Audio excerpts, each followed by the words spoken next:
or was it Mystic Dan, or was it Sierra Leone? Forever Young was between them, catching freedom, finished fourth, a photo finish to decide the 150th Kentucky Derby.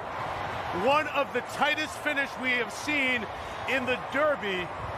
In 1996, Jerry rode Grindstone to win by a nose.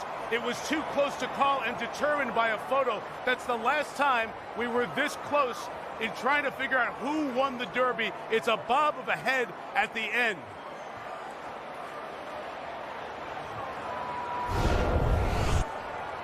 We get a tight look now at the finish as the three come down towards the end.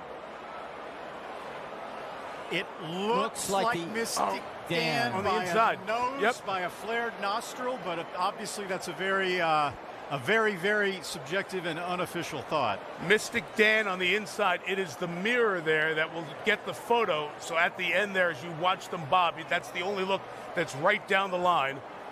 And that dramatic finish here. One more look at the very end. The mirror is where we're looking. Mystic Dan was the horse holding off the other two at the end. And a brilliant decision by jockey Brian Hernandez to force his way through on the rail as he turned for home.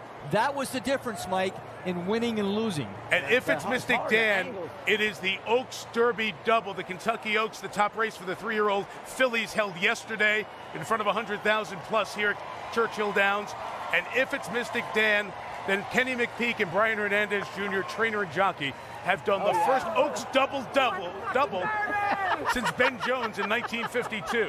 So you saw Brian Hernandez looking up at the replay of the slow-mo finish. He thinks he got it. Congratulations, Tom. How are you, sir? All clear. Jose Ortiz came over to greet him. We just watched it on the replay. They saw the same thing we did, Yes. but the numbers have not yet gone up on the board. Calvin Burrell, the jockey, did the double in the Oaks and the Derby in 2009. That famous late run at the end on the rail.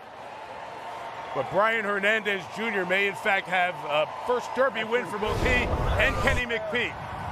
Here's Mystic Dan making the move on the rail to take the lead and then hold them off. Yeah, Sierra Leone had to check going into the far turn just a little bit and then was forced wide, while 3 Mystic Dan is sneaking through on the rail. A huge difference right there in ground loss for Sierra Leone, but yet he still comes with that huge run and wears his competition down late. But Mystic Dan has too much. This is exactly the way he won the Southwest in Arkansas, right up the rail. The same kind of rail run coming down the stretch, right?